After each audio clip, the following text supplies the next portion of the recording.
Welcome everybody to the Serpent Tarot for another deck creator interview. Today I have the immense pleasure of speaking with Sandra Wallin and Kim McElroy, the creators of the beautiful Council of Horses Oracle, which we will be looking at in detail today to talk about their artistic and spiritual journey to do that. Now, just before I start and introduce you to Sandra and Kim, I do want to note that I'm actually recording this standing up because I've got a back problem today. So if I sort of sway a bit or if I grimace or something, it's got nothing to do with the conversation or anything that Kim or Sandra is saying. So just want you to know that up front.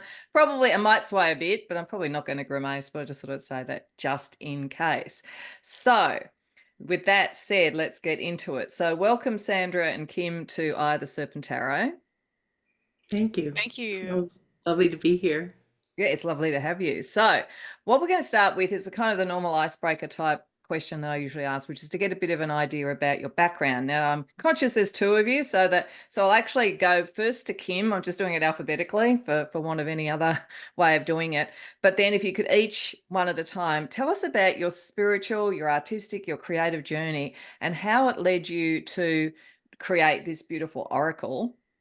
And also maybe a little bit about whether or not you came to collaborate together because you have a similar spiritual journey or you met that way, or whether it was all about horses or whatever it was. So just to give people a bit of an idea about it. So Kim, I'll throw to you first.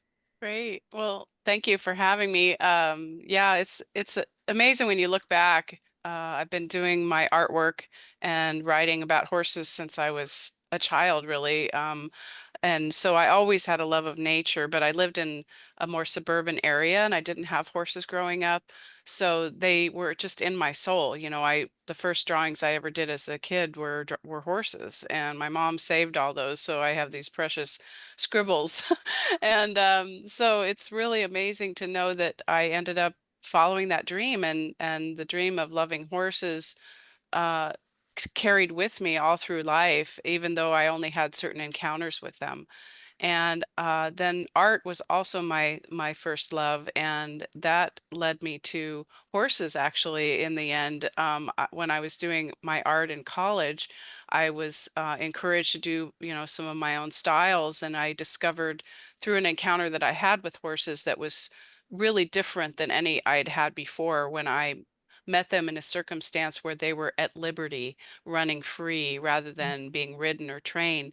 And that just opened up my heart and my experience to what that freedom and that presence of the horse could be like. And then trying to draw that was a whole other experience of how to channel that energy in a new way. So I think that I've always held an awareness. I've been very supported in my art. My parents were very, here's my kitty saying hello. He says, I want to be filmed too. My parents were very supportive of my artistic endeavors and my skills. And so I never had anyone in my life saying, no, you can't do this, or no, you can't make a living as an artist, which was Right. really a blessing. Um, and in addition, I just knew that I had this feeling in me, like I had to communicate, convey the vastness and the feelings I had around nature and horses, and and how to condense that knowing that just I was born with.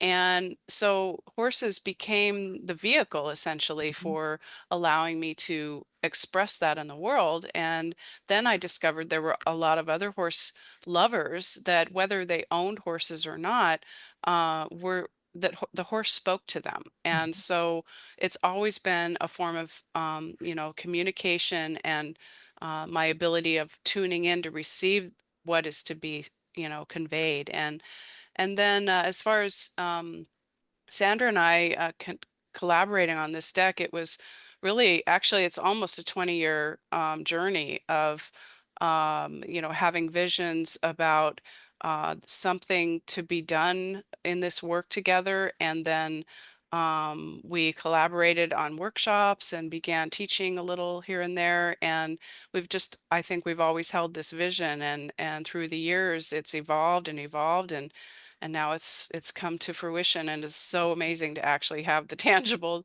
deck in our Mm. hands. Yes, it is. It's wonderful. I find it wonderful to have it in my hands as well. Sandra, what about your background? Oh, goodness. Well, the dream of horses and dreaming of maybe that I even was a horse has always Wow. been part of my landscape.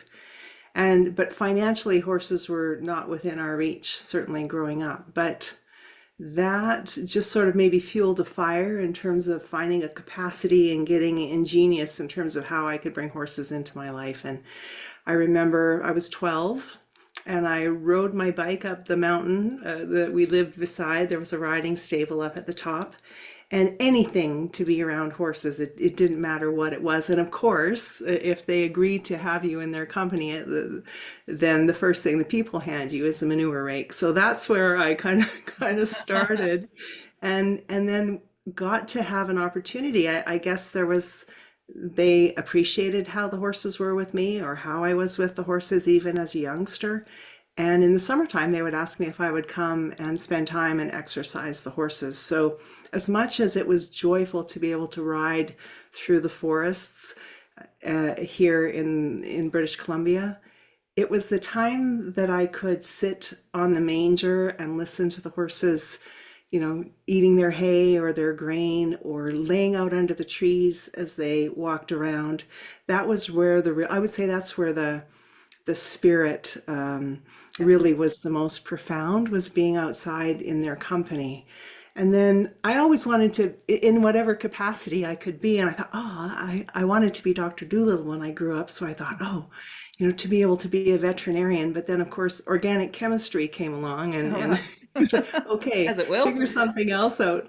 So I always had a love of teaching, and I loved teaching science, and I loved being in nature and bringing nature into the classroom or bringing the classroom out into nature's classroom. So that was just a natural fit for me.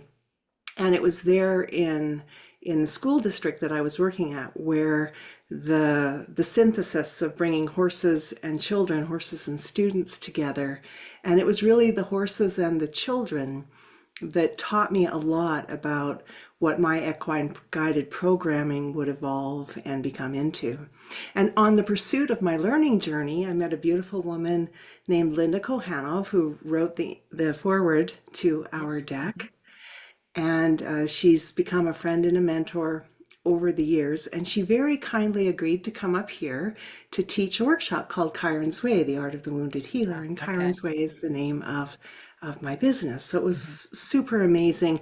And actually, at a lecture she was speaking at before I met Linda, she was speaking about the archetype and the myth of Chiron. And that's sort of when the name just percolated in. And so before we came back then at that workshop, that's where Kim and I first met. Okay. And in the workshop, we were pulling cards, and I had the Brian Froud Fairy Oracle deck, which is absolutely one of my favorites. And I like it so much because the fairies kind of take no prisoners, if you know what I mean. They give a little, So true. Yeah, and one of the cards that was pulled was Epona's Wild Daughter. And that's Linda's business is Epona Quest. So Wow. it's really beautiful, the synchronicities of how cards were even present way back then, pardon me. And I feel like Kim and I are a bit of like a Venn diagram, where there's the places where we overlap, which I think is rich. And then there's the places where we each bring our own individual unique qualities, which I think adds to the richness as well. Very much so. Actually, it's really interesting. A couple of things, just to reflect on what you're saying. Chiron has always fascinated me, partly because my brother was an astrologer. So, in terms of what it means astrologically. But what also interests me about Chiron is we talk a lot about the wounded healer and all the healing things, but Chiron was also the teacher of magicians, which I Yes, find he really was. fascinating. And And it's interesting you're talking heroes. about meeting in a workshop, and sort of feels Yeah. like there was sort of something spiritual behind all that. Maybe Chiron was directing you to each other in that kind of way, which is special. Plus, you're saying you think you might have been a horse in a past life.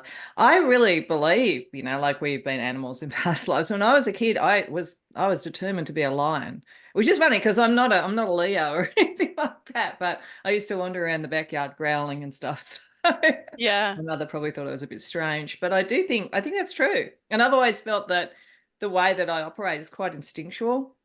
So I thought that feels like more like having had a number of animal lives. So that's Hmm. interesting to hear, and the connection between the two and how important that is. So that's great. What a wonderful origin story between the two of you for the deck. So horses.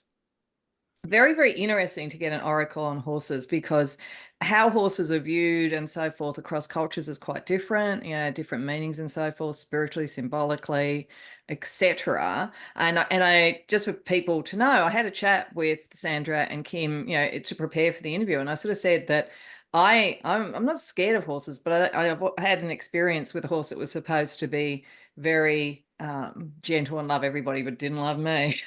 So I wasn't really sure what was going on there.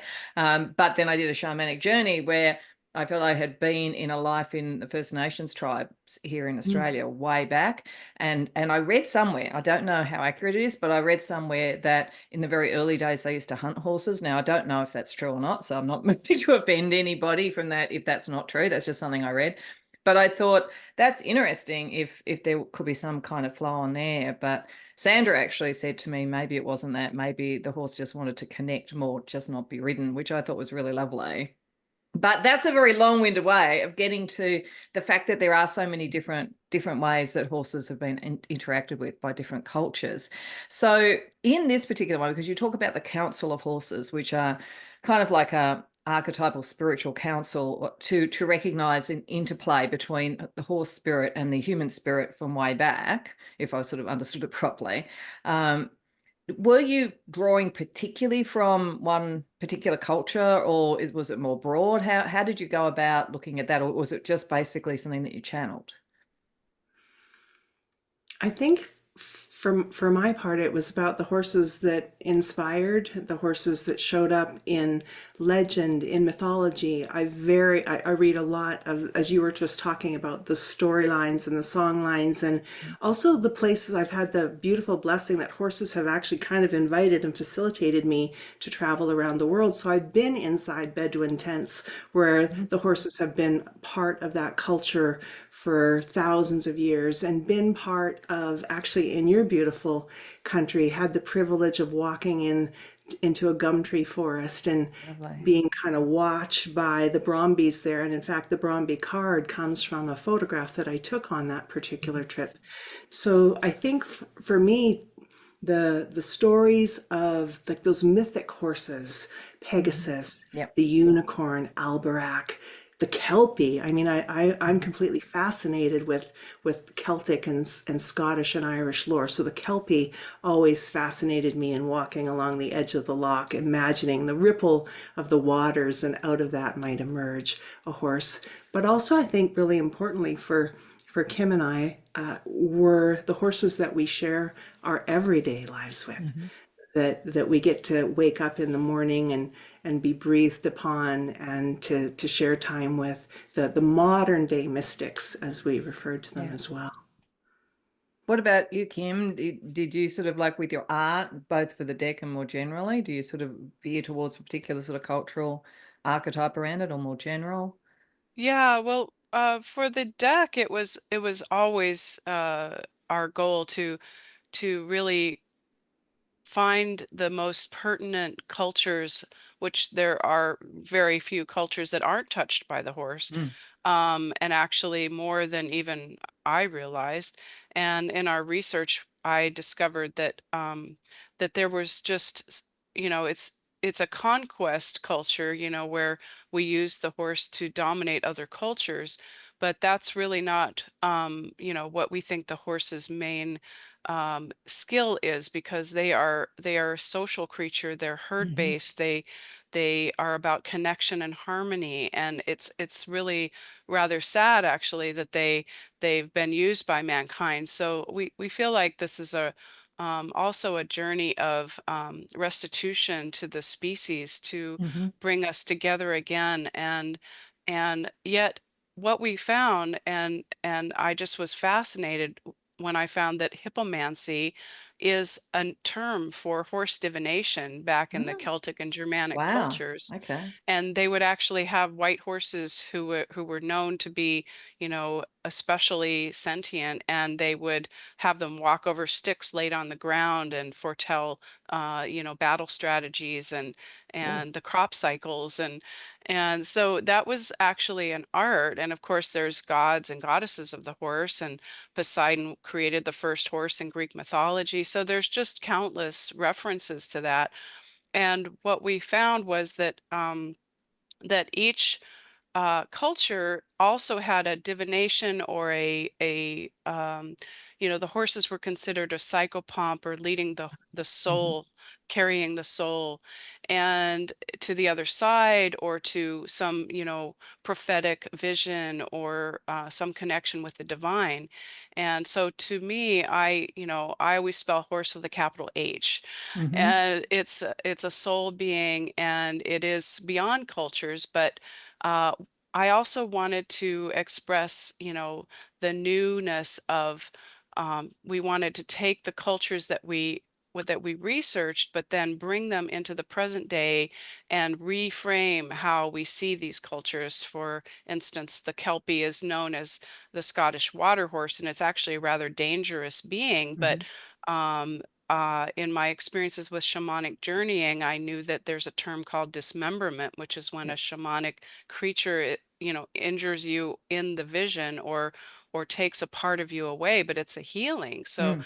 that was so revealing.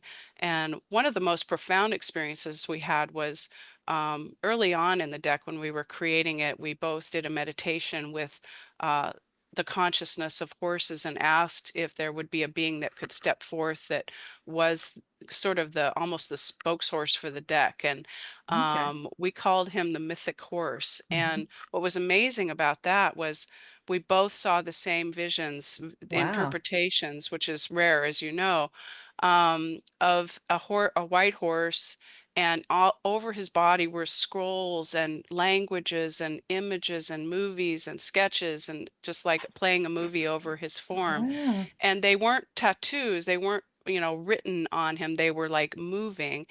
And we realized that it was like the co-creation of the species, of our two species, and how we think and feel about horses plays out on his body, excuse me. And so the cultures, in order to tell that story, and the tiny little essays that we slaved over and pored over for so many years, we really wanted to convey the cultural significance like Hmm. you're talking about. So it's hard to see on the card. I'll show you the card briefly. Let's see if I can, here it is, Mythic Horse. Oh, And wow. there's some reflection there. Beautiful. But in the horse's form, there's small characters that are the languages of the five most prevalent cultures of humanity, that were Grecian, Viking, Indian, Sanskrit. It was just an Hmm. amazing, glimpse of all the millions of years before we came to the planet, that they existed as the Eohippus and the other forms of the horse. And then now that we are co-creating with them, this mythic horse being that plays it out. Wow. Wow. I'll be particularly interested in that card going forward. Yeah, That's amazing. So that's almost we've almost kind of segued into the next question I had anyway. So which is the artistic design process and the writing process. So there's kind of like the three parts. I suppose the design is almost the first step. Like, what is it you're trying to do? What was the process of the two of you working together? The second bit would be the artistic, which is largely you, I think, Kim, obviously with Sandra sort of input about thinking, but you're the artist, and then the writing collaboration between you. So um, just step us through some of that. Tell us about that. Both of you just jump in with whatever you want to say. sure. Go ahead, Kim. Okay. Yeah, it was a very fluid process. We given especially the amount of time that it was co-created over time, we went back and forth with concepts and writing. We would write together, we would write separately, and we'd work on, choosing which horses we were going to convey and then edit online and then sometimes write our own. It's sort of like the horse. It had to be spontaneous. Mhm. We had certain things we'd planned, and then those plans would get, laid aside, or we'd work on something and then find that in the process of submitting to publishers that maybe that wasn't the perfect way to do it in the evolving concept of card decks in the industry. And so it was really an amazing process. Sometimes the art was created for a card that was already written, but then the timing would shift and a card wasn't written. So, the art was created and then we wrote about the card of the art. And Sandra actually contributed a couple of works of art to the deck, and we co-created one as well. Mhm. So that was really lovely. And then it was just a very intuitive process, and also when it came down to finding a publisher and our agent signing with Inner Traditions Bear and Company, then it was, then everything hit the fan. Like this, we have a year to create the rest of this deck, and that was very, very intense. Yes. When you're on a deadline. Sandra, anything Yeah. you would add to that?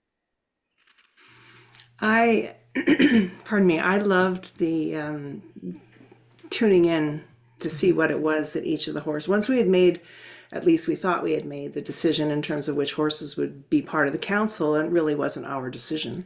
Uh, so then to be able to say, well, okay, so let's get creating and let's get writing, let's get painting.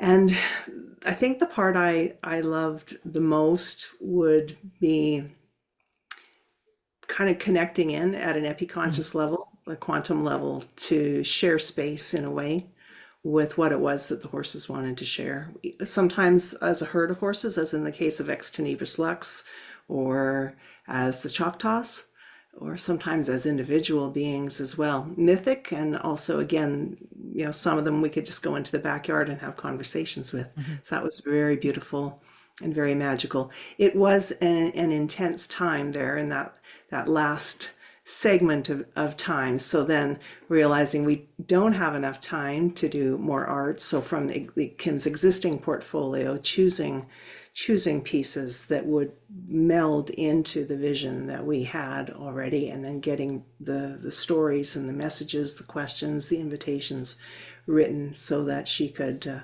finish the final pieces, which I think the final one was the Council of Horses, the Mhm. representation, which is on the deck so beautifully.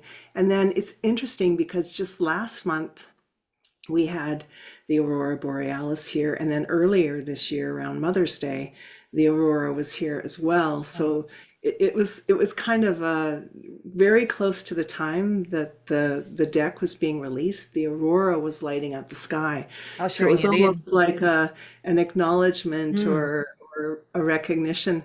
And I remember we were kind of at a place where our lovely agent had been just so kind and gracious in sharing the idea and the prototype and the manuscript forward. And we got a lot of lovely rejection. and, and then That's the other and part of a creator's life, isn't it?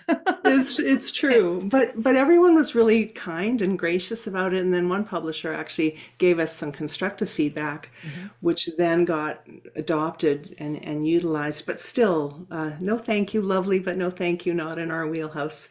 And my family and I, we were in Maui, and it was in February, and I was out swimming in the ocean, and I had my head down in the water, and I could hear the songs of the humpback, because that's when the Mm. mums are there with their babes, and the males are singing their songs of enchantment through the waters.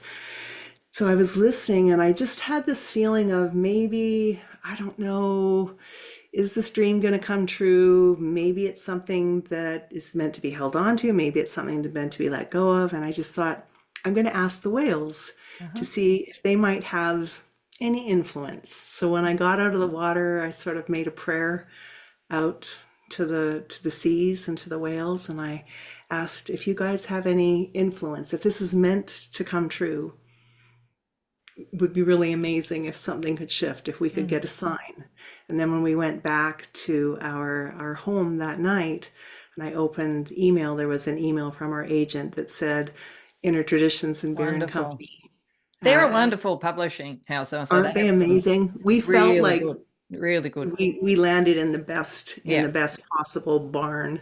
It's been incredible. Yeah, they have such a breadth. I really, like it's so interesting the things that they do. So that's wonderful. So one of the things I did suggest to you guys is we actually show favorite cards. So I could start off. There's like three that I chose. It was very hard though. Having sort of said do this, I have to do it myself. I was like, Be oh, I've got to careful. like narrow this down because they're all beautiful. But I just sort of showed the ones that I had. It would be funny if any of them were the same. I've just chosen three and kind of why. So the first one is the inspiration. It really made me Inspired. think of, is it Michelangelo who did the God touching Yes, yes. Adam's finger? Yeah, it really made me think of that. And I love the kind of balance of polarity of a black horse and a white horse. Yeah, like I just think that's gorgeous. And because I really like creative people, and so I do these sort of interviews, to me, inspiration is such a spiritual and magical thing. Then because I really like alchemy, I had to go for the alchemist. That is so Wonderful. passionate and so Hmm. so kind of like very sort of phoenix-like as well as Yes. horse-like, which is really wonderful. And then lastly, and it's interesting you're talking about the Kelpie and all that kind of thing. I really got caught by the Brother Earth and Sister Sea. Yeah. I love the Speak. concept of the connection to the water. And I didn't know at the time what you were saying about Poseidon, theoretically created the first horse and everything. I didn't really see the connection. And I just was really drawn to it. So they, having spent a lot of time figuring out which ones I was going to show, those were my three. So Kim, do you want to tell us what your favorite ones, or not favorite ones, because you can't really have a favorite It's child, can hard to you? pick. Yeah, exactly. Like Sandra said, so many of the cards were our own horses that were so beloved to us. And in fact, our two lead mares that have accompanied us in life both passed away while we were writing this Oh, deck. So okay. it was really heartbreaking and heart opening and exhausting and beautiful and all those things when you lose a beloved part of your family. But so I'd like to share Dharma. Mhm. She is my muse and my guide, and this was her Dharma's path, the end of suffering, Oh, wow. and she's on a lily pad and representing her given name was Dharma, which is the chosen path, and the Mm. Buddhist view of how we live our lives to the best of our ability with all that we face and our challenges. Yep. And so that's of course one of my favorites. And then another that I was particularly just in love with because I've always been intrigued by what you were speaking of, the conversation of how were we connected as a species with horse. It's not about whether we have them in our lives now or, how are the ancient wisdom of the horse connected with mankind and humankind and womankind. And so this is Equus caverna, which is the cave horse, Oh, yes. and with the living horses kind of emerging from the cave horse drawing. And horses in the cave art were actually like the 30% of the animals of the cave art was horses, and it wasn't because they were hunting them, it was their power animal. Mm. So I was very inspired to create art of a cave, and I work in pastel chalk, so it's very similar. I've always likened that feeling to the cave paintings. And the other one I would say would be Pegasus, which, most flights of fancy of Pegasus, you'll see the horse flying. And I specifically chose this because it is the horse striking his hoof. It's the Grecian myth of him striking his hoof into Mount Helicon, where the Hippocrene spring of the horse erupted. Ah, okay. And this was, he lived with the muses, and the muses and artists and poets would drink from this spring as the source of creativity. So that was a very challenging and unique piece with the water and the winged horse on the ground. Mm. Beautiful. beautiful. Thank And yeah, you. like as I say, like the thing around the First Nations with the hunting horses, I don't know if they did it. They just said that back in the day, like a long Sure. ago. So, but I just thought, oh, well, if I had had a life there, maybe that might explain something. But I think they're certainly very reverent and kind to horses now. Right. Sandra, what about you? What are your favorite ones? Maybe you were one of the muses that sprung forth from the Hippocrene, Who knows? Helen. I like that idea. I have to say about not me being amused, the idea of the spring where we draw from if we Hmm. create. Sandra, sorry. Well, for me, everything Mhm. begins and ends and is in the middle with Grace. Oh This is yes. my beloved mare, and Mhm. her registered name was a Grace Remembered. So Ah. there's kind of propheticism around that. This was the last card that I wrote, Mhm. and it had to be because I would have destroyed myself and not been able to write anything if I had written this first. And also, she's like there could have been a whole deck just about Grace in my mind because she's I call her the equine apothecary because she shows up for each person or has shown up for each person. Like if you think about a prism that's filled with light, all of the different colors of light, all the different frequencies of light, she is that. And Mhm. so depending on how we bring our light to her, she would refract and show exactly or be present in exactly whatever way that Mhm. person or that group needed. So she's my mentor, my teacher, my healer, my mother, my friend, my companion.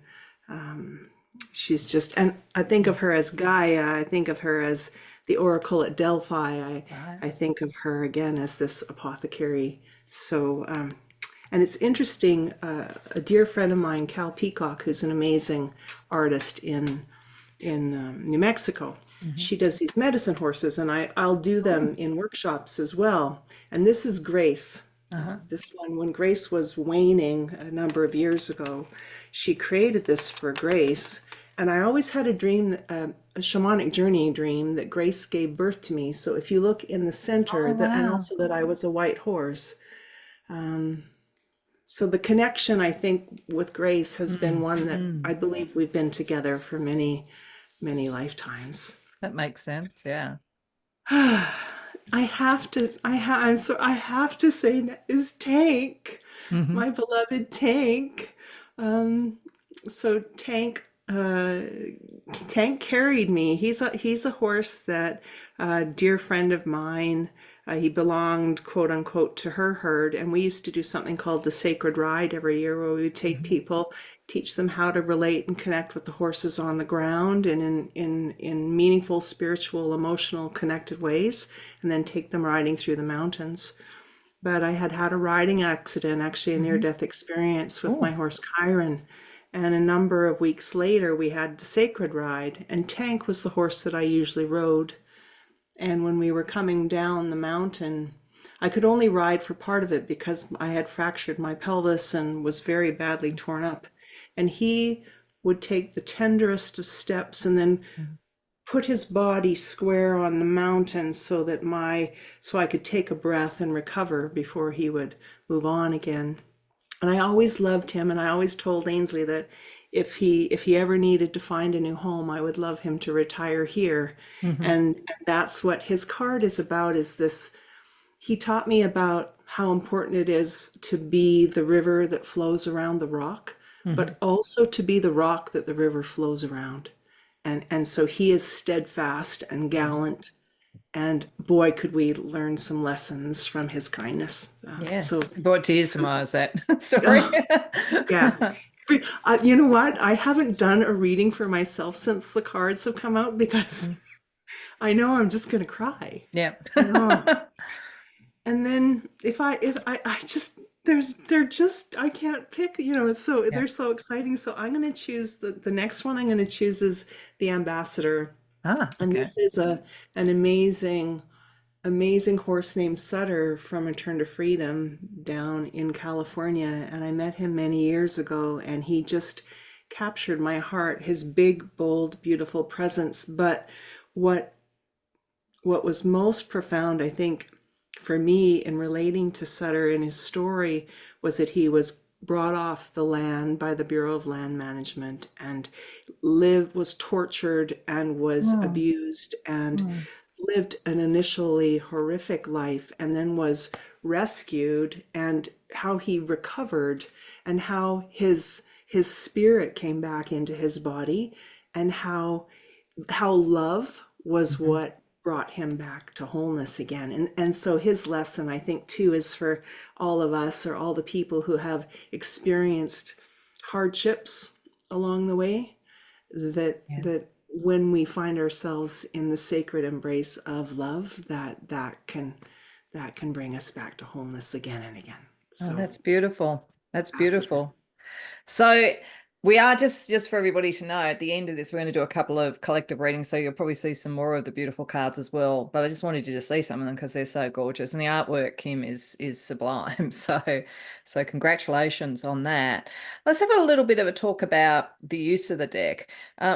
I might sort of start with something that we did discuss. One of you mentioned to me that there's a bit of a discussion with the publisher about whether to call it an oracle, and why and so forth, and how you landed on that, which is maybe a nice way to segue into how do you think horses and this oracle will speak to the sort of average sort of reader of oracle decks and so forth, and how do you use it in your practice? So Kim, I might throw to you first, and then to Sandra after that.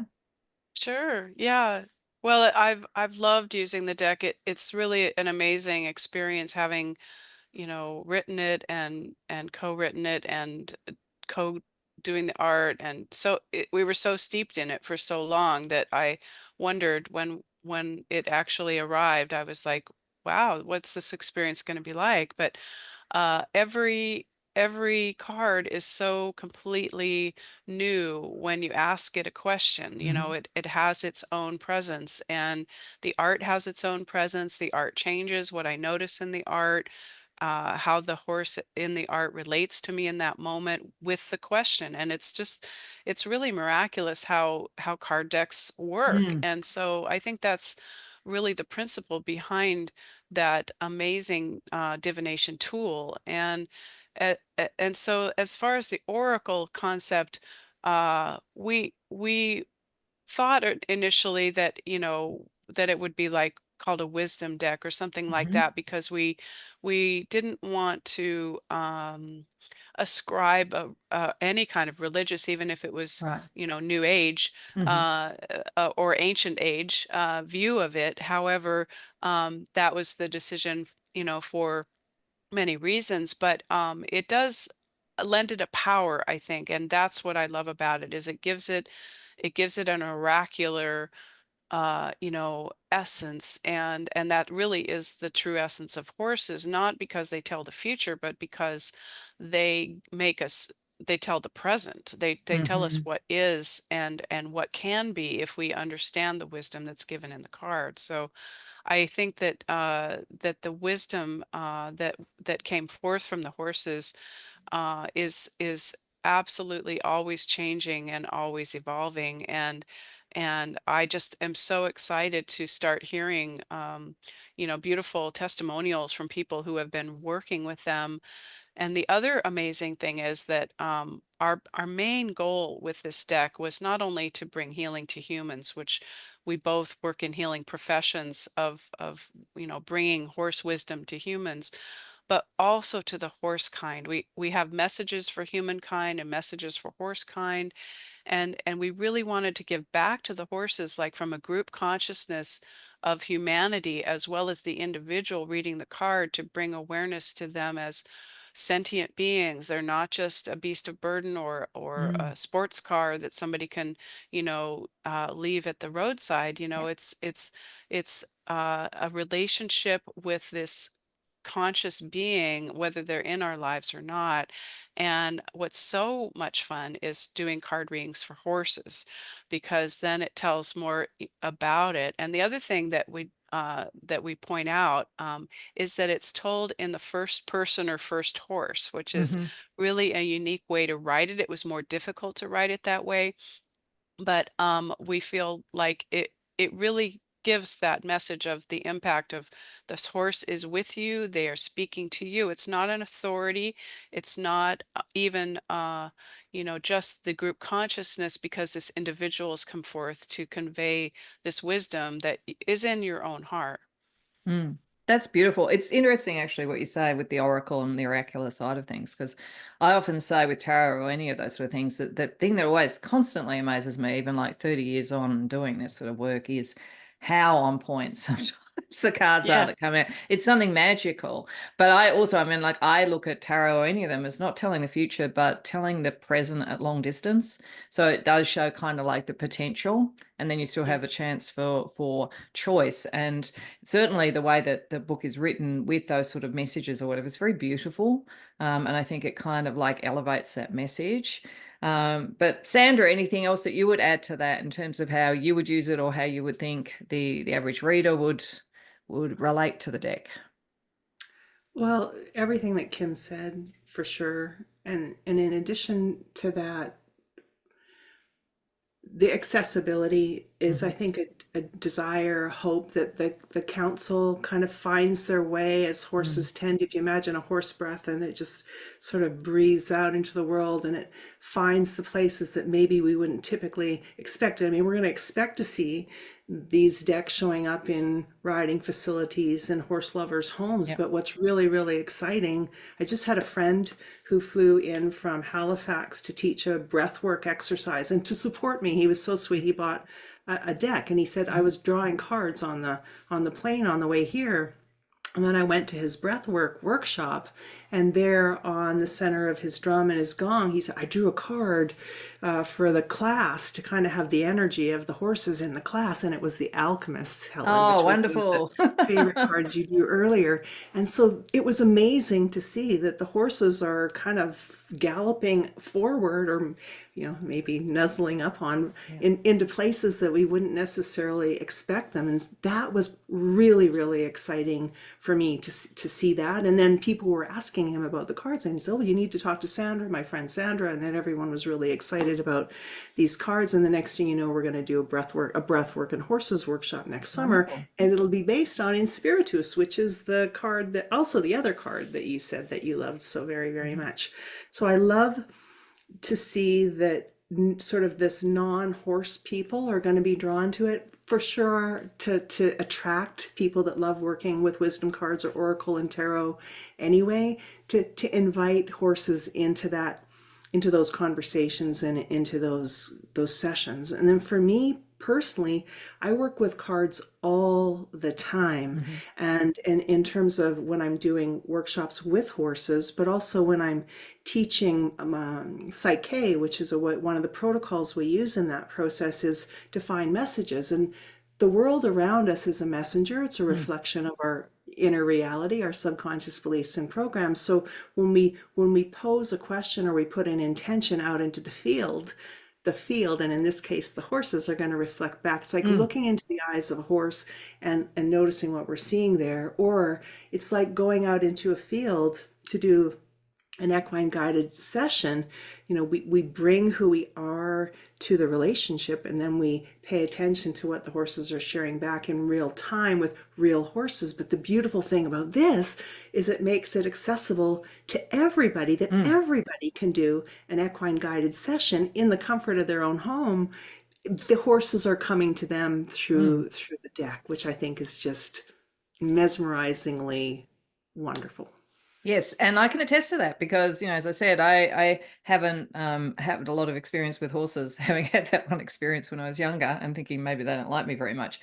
But this deck is lovely and it reads like a dream. I have actually done a pick a card, which will publish the day after this interview publishes, using it, and it's so profound. It was really profound and quite moving, a lot of the messages that came through. So I can attest to that as a reader of primarily tarot with sort of oracle Oh, that's as well. exciting.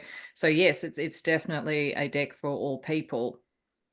on the issue of like decks, spiritual offerings, and so forth, again, maybe one by one, I'll start with you, Kim, again, just because it's sort of like we'll go backwards and forwards here.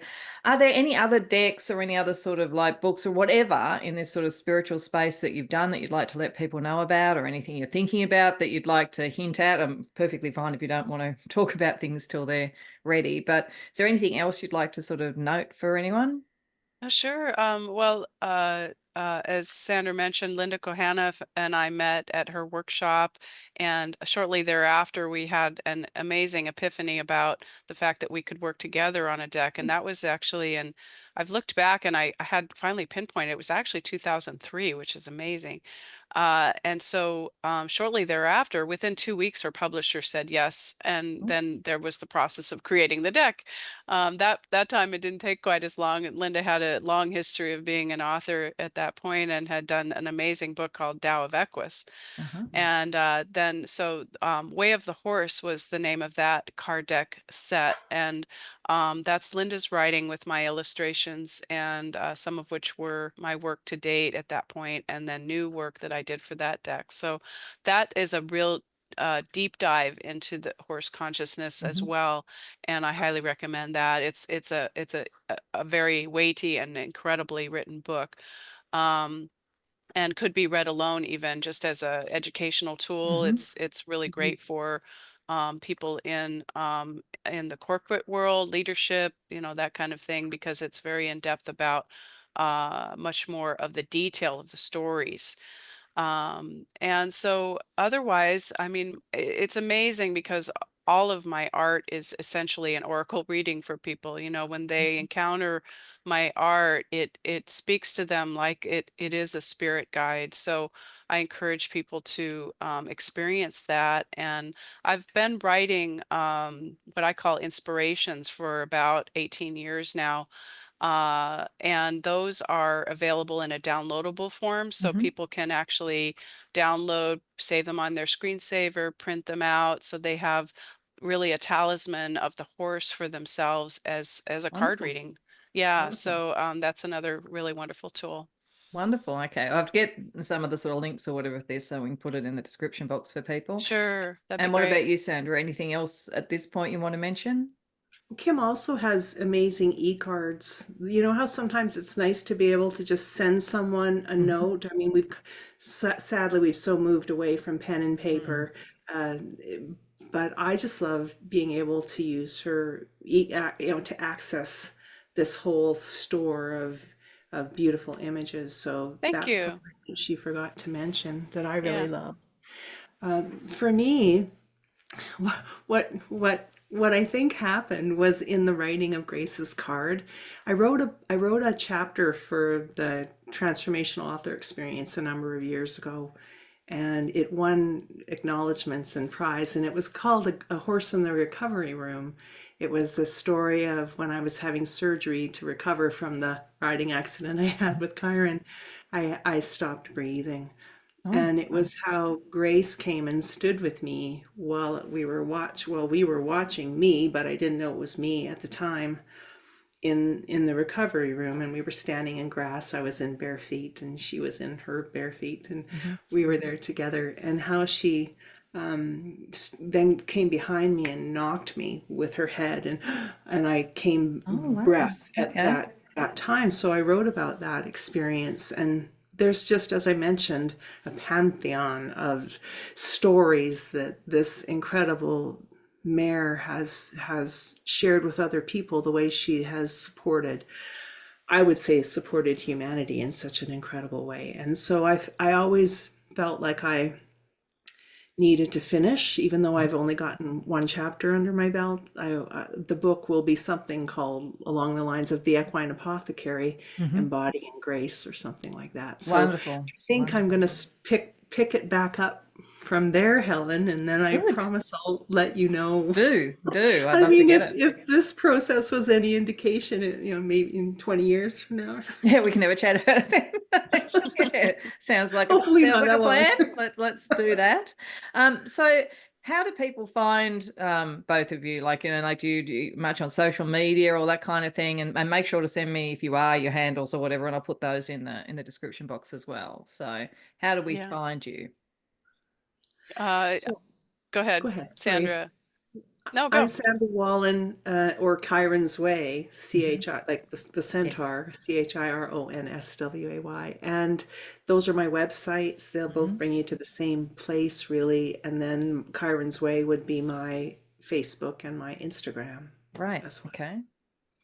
And Thank mine you. is Spirit of Horse, Kim Mhm. McElroy, Spirit of Horse, and spiritofhorse.com, Spirit of Horse e-cards, which the E is the same E, Spirit of Horse cards. And my Spirit of Horse gallery is my Facebook, and Spirit of Horse Instagram. I love connecting with people. Thank you. Wonderful. Okay, so have I missed anything before we jump into doing a couple of collective reads using the cards? Have I missed anything that you would like to sort of say to kind of flesh this out anymore, or are you happy to jump into the collective reads? Well, I think now that you've said let's do card reading, I feel like that's the only thing I can focus on. Right, okay. Anything else from you, Kim, before we start? I just want to say that I know that we've spoken to this group of people that are out there listening, which is so lovely to picture you all out there. And I just would like to welcome you to be surprised, because Mhm. the horses are not what we think, in terms of our limited perception of how we've had them throughout history. So you'll find as we go along and do the card reading that their sentience is deep and amazing, and really when I do like shamanic journeys with horses, in the paintings that I do, I've always found it so fascinating that they, even after death, that they are still connected to their people. Like it's an amazing loyalty, and what Mhm. they hold for us is so beautiful. So I'm so thrilled that we can share that through these cards. Wonderful, wonderful. Okay, And so also to what be we to be sorry? away as well, though, just like the fairies, Yep. some of the horses, they kind of they don't necessarily have tact, so they don't know how Right, to okay. always I'll just tell deliver the you. message. Sometimes they'll give us a little kick in the pants if that's what we need. So Well, just be that's good. ready. I think we all need that sometimes. So there's a couple of questions we thought we'd do, everybody, for the collective. The first one is, how can the collective find their authenticity now? In Mhm. terms of like really getting to the key thing to be the authentic self. And then secondly, what surprising or enlightening message does the council want to bring the collective now? So what I thought we'd do is that we'd each shuffle and draw one card. I might start, if you don't mind, only because I'm not as familiar with the cards as you guys are. So I'm going to be intuitively saying what I get from it. But then you can feel free to jump in and say anything else you would say with that card, being much more familiar with them, to answer the question. But if we each pull one, then hopefully the collective message comes through. So if we focus firstly on how can the collective find their authenticity now, and we just shuffle in whatever way you would do it, I just tend to shuffle and then take the top card. Okay. Oh, sorry, there's a reason I chuckled. Okay, well, are you ready? Have you got your cards? Okay, Hmm. so the reason I chuckled is I got one of my favorites, In Spirit. Me too.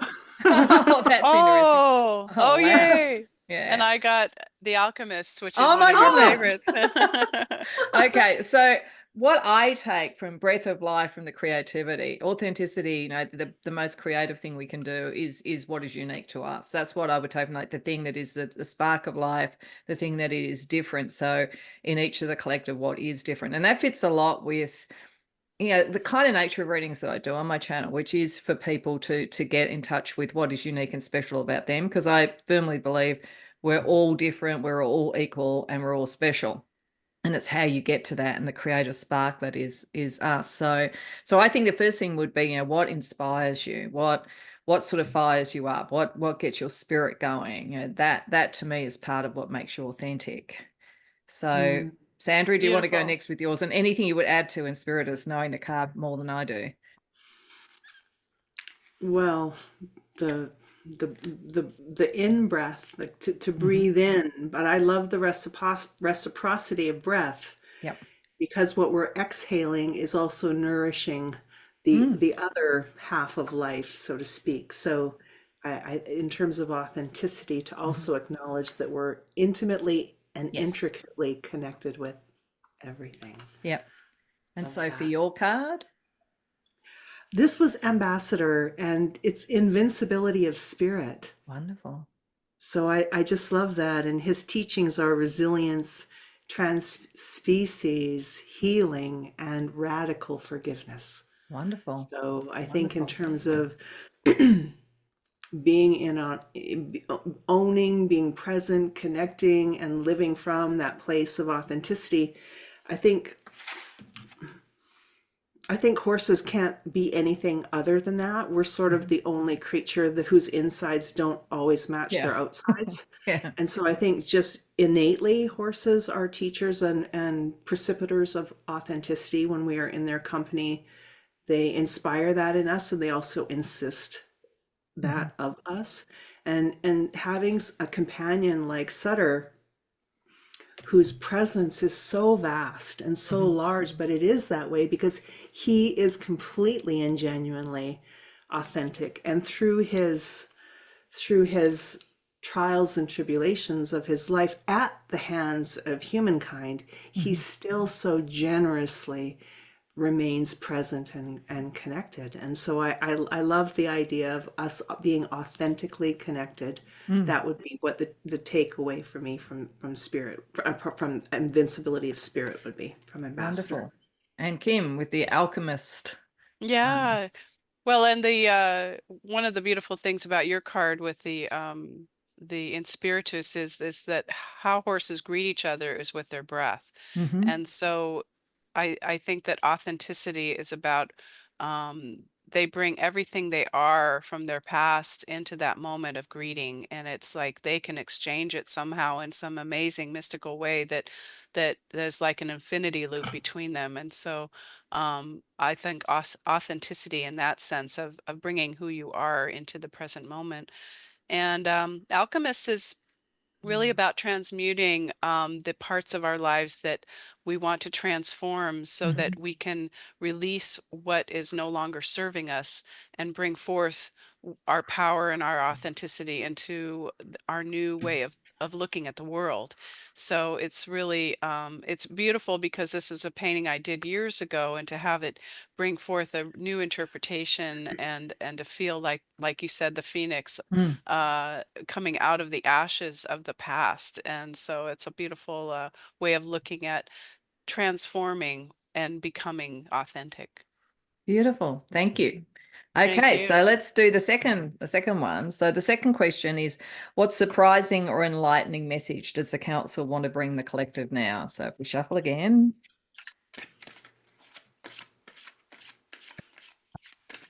Oh, it's interesting the ones I'm getting. Sorry, I keep chuckling. We love that. Tell me when you're ready. Okay. You ready, Sandra? Okay. I I got the am. mythic horse. Yay! So, I mean, to me, we unfold your own myth. I mean, again, it's so, for me, this is really affirming because it's very much almost the kind of almost underlying mission statement of this channel, which is about people finding their own myth, their own North Star, all of those sort of things. And given that, it's sort of like the kind of channel that so much of this went through and that kind of thing, I think it's just the surprising message may be, or the enlightening message may be, that the deck is going to really bring people close to their own myth and who they are and what is special in the world to them. So, Kim, I might go the other direction. So, Kim, do you want to say anything else about that, given you're more familiar with it, and then tell us what card you got? Yeah, I think that's amazing. And what the Mythic Horse actually speaks of in the guidebook is about you know finding the reason that you're drawn to horses. And so it Mhm. goes back to what we were speaking of, that most people will find that there's been some glimmer somewhere and they Mhm. didn't know it, they didn't heed it, or they didn't pay attention because they're not horse people. Right. But we're all people of the horse. So Mhm. I think they have some surprising insights to reveal there. And the card that I chose was Red Bear. Mm. Red Okay. Bear had an interesting background. He was actually the first horse that appeared to me when I was meditating on what what work do we have to do together? And Mhm. so essentially he's the beginning of the deck. And Wow. I wondered at the time, Red Bear, that's kind of an interesting name for a horse. And yet he brings the bear's wisdom of hibernation, finding your center and going away from the world for a Mhm. while and finding where you can find your own insight. And so I think the horses are saying, to the readers and listeners that, there's horse wisdom for you here. And his patience is a virtue is his key phrase. So that's a message I need. I'm the least Right. patient person in the universe. So it's a message for me, I think, as well as Which the is your collective. your back is saying that too, perhaps, Yeah, right? exactly, exactly. Sandra, what one did you get? Anything else you'd like to say about the ones Oh, we've had so far? Red Bear. I love Red Bear too, about that it takes the time it takes. I think that we want to just get speeding up so Mhm. quickly. And one of the beautiful gifts about being with horses is to be on horse time. Mhm. That there's this place of kind of like a vortex in a Yeah, way where and we just flow. it's timeless in a way. Yeah, So I love the idea of the invitation to also just know that when you plant a bulb in the fall, you don't have to keep digging it up to see if it's yeah, growing, that it's going to come up in the spring. Or I should here yeah, this time frame. yeah. Right. I know that we're the opposite sides of things. So right now I've been planting bulbs. So yours are coming up. Yeah, that's true. They are. N-bar. Mm-hmm. Oh, Lovely. look who's right behind me. There we Yeah. go. Yeah, Wow, look at that. And that's yeah. Sandra's artwork, so That's that's kind of a beautiful. Ah, neat okay. painting or a neat picture, having the two of them Hmm. together. And this is actually a painting of my horse Chiron, and he is a veil lifter. He is a jumper between realms and worlds, and I love the fact that this card popped up related to the question because it's about embracing the mystical, embracing the things that are magical, acknowledging that just because we can't see something doesn't mean that it's real. And Hmm. and so I love that this card showed up here in this part of the reading. I take delight and comfort in this idea, and I think that's also part of what the Council of Horses does, is they have these real practical um, offerings and suggestions and counsel, pardon me. And then they also have the invitation to be expansive and to dream wildly. And we Mm. know that the Hopi people talk about dreaming our world into being. And I think the horses are here to help us, dream those dreams. Yeah, I love that. I love like the way that kind of the whole message came together, because it almost, to me, it's like the message for the collective is that you can find your own mythos, you can find your own, path, whatever you want to do. And it will take time, whether you're impatient or not, like me. And sometimes you're just going to have faith, because you won't see everything or know that it's real for a while, but it is, because it's your journey, it's your myth, which I think is a really Mhm. lovely message. So, And that Beautiful. wow. we So, can sorry. that we can write our own myth too. Yeah. Yeah. Like Antonio Machado talks about path maker, there is no path. You make the path Mm. by walking you make the path. So we create our own myth by writing it, by telling it, by dreaming it. And I think that we have the opportunity, like the alchemists, they talk about how we can take one thing and turn it into another. Yep. So the reality that we create is up to us. Yeah, exactly. It's a lovely message, and one that really fits this collective, I have to say, from the conversations I've had with people in the collective and the comments and so forth. I'm very privileged, the people that I get to read for this way. So, and privileged to meet people like your good selves who are such wonderful creators. So, thank you so much for the interview. Thank you for doing the collective readings at the end, because I think that really shows the power of the deck. As I said, there will be a pick a card that will publish the day after this publishes to show it in action. As I say, it read like a dream. It was wonderful to do. I hope that this has inspired people, particularly those who are deck collectors and readers, to go out and get their copy, because I certainly have found it a very profound deck. But I just Thank want you. to thank you for your time, and at this point, I guess we'll just sort of say goodbye to everybody, and hopefully they'll be getting their own copies and reading from the Council of Horses before too long. So Yeah, please let us know through Helen how, what yes, experiences you've had. We'd love to Yeah. hear them. brilliant. So Thank thank you. you and goodbye to everybody. Bye. Thank Bye. you. Helen.